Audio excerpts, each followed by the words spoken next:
이 사람을 어떻게 내가 대응을 해야 될지 아마 그 경험을 해보지 못한 내가 계속 따라 해줘야 될지 처음에는 막 추상적으로 남이 하니까 나도 좀 되지 않을까 하는 그런 사람들이 좀 많아요.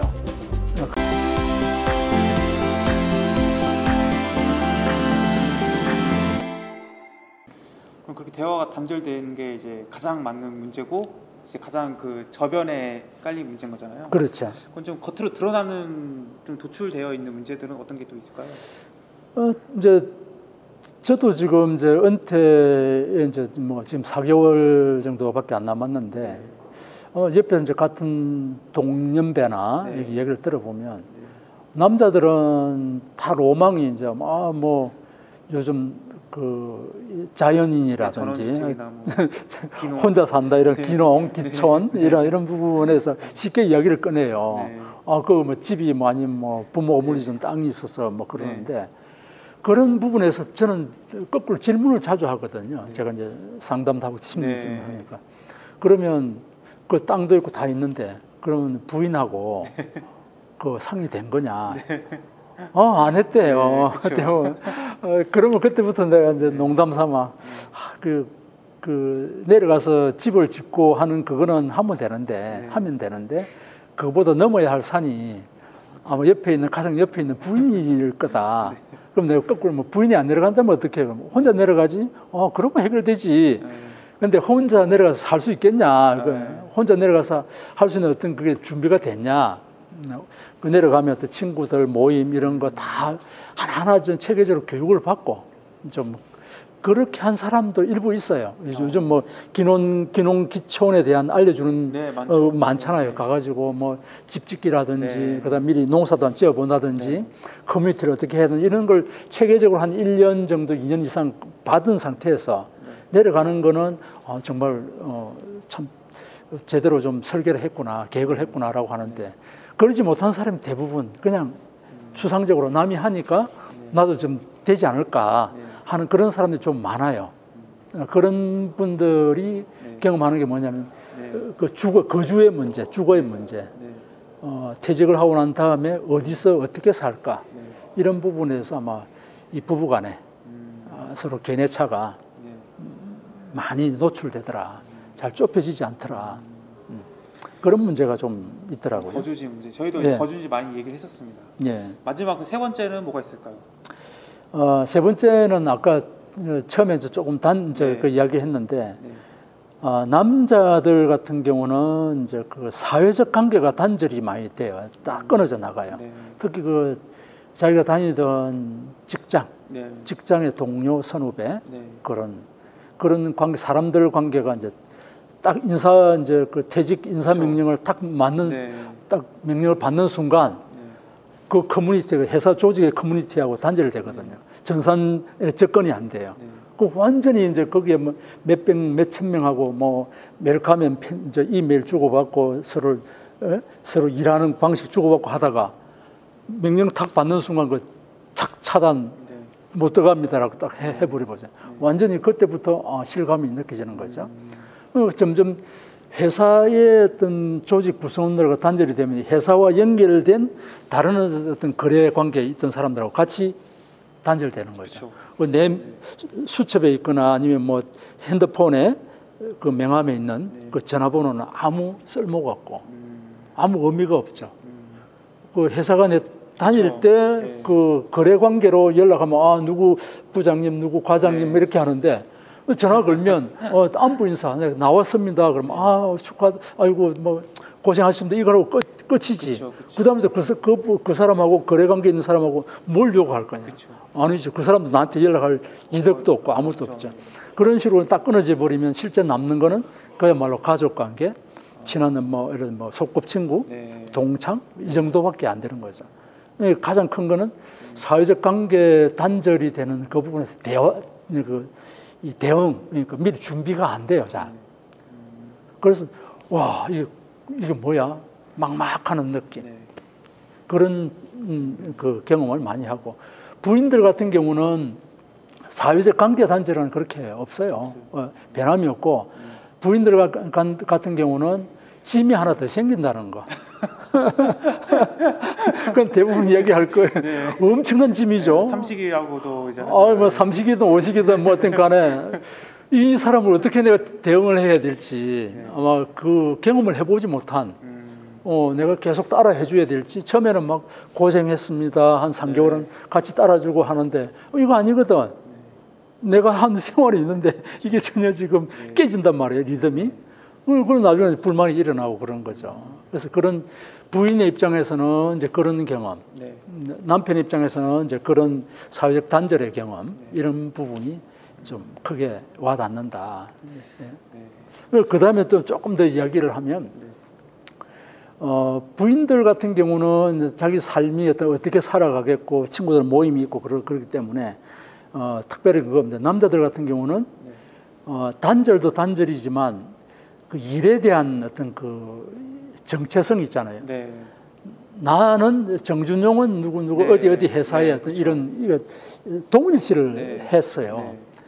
회사와 조직과 동일시한 것에서 단절도 있겠지만 네. 일에 대한 단절도 있어요. 그 일은 내가 출근만 하면 어디 가서 그냥 자연스럽게 내가 일하고 보고하고 뭐 하면 되는데 이게 영원히 지속될 줄 알았는데 딱 끊어져 버리니까 나는 뭐 하지? 네.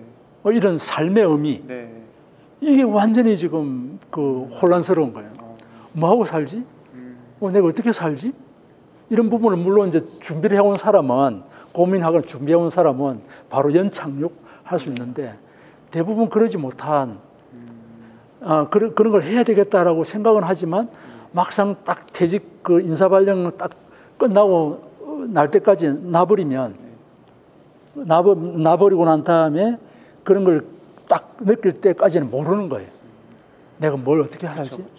앞으로 이제 내가 60, 기껏해서 50이면 50년, 100세를 살면 50년 더 살아야 되고, 60 해봐야 40년을 더 살아야 되는데, 먹고 사는 걸 어떻게 살더라도 내가 뭐지?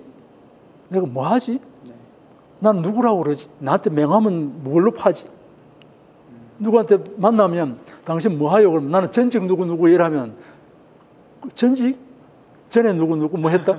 아무리 수십 개 이렇게 뭐 회장, 부회장, 뭐 사장 그거 아무 필요가 없잖아요. 지금 나는 누구야? 요 뭐 키 얼마, 1m 175에 몸무게 얼마, 어떤 얼굴을 가지고 있고 목소리는 어떻고 그거 말고는 당신을 설명해 보세요. 하면 난 남자요. 난 누구 아빠요? 그 외에는 당신 뭐요? 그러면 이제 그런 문제. 그 삶의 의미. 삶의 의미를 찾지 못하면 사람이 굉장히 이거는 그 생존, 그러니까 그 살아가는 어떤 그 의미 자체를 잃어버리는 게 있잖아요.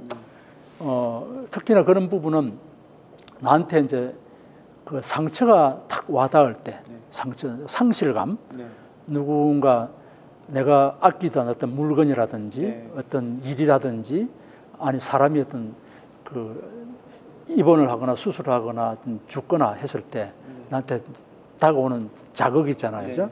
그 큰 자극이 왔을 때 삶의 의미를 내가 미리 딱 좀 설정하지 않으면 굉장히 데미지가 커요. 정말 휘청거려요. 일어나지 못하는 그런 수가 있으니까 이런 문제 미리 그 내가 퇴직 이후 그러니까 60 지금 50이라면 미리 좀 나는 앞으로 어떻게 살아야지? 어떤 삶을 내가 원하는지?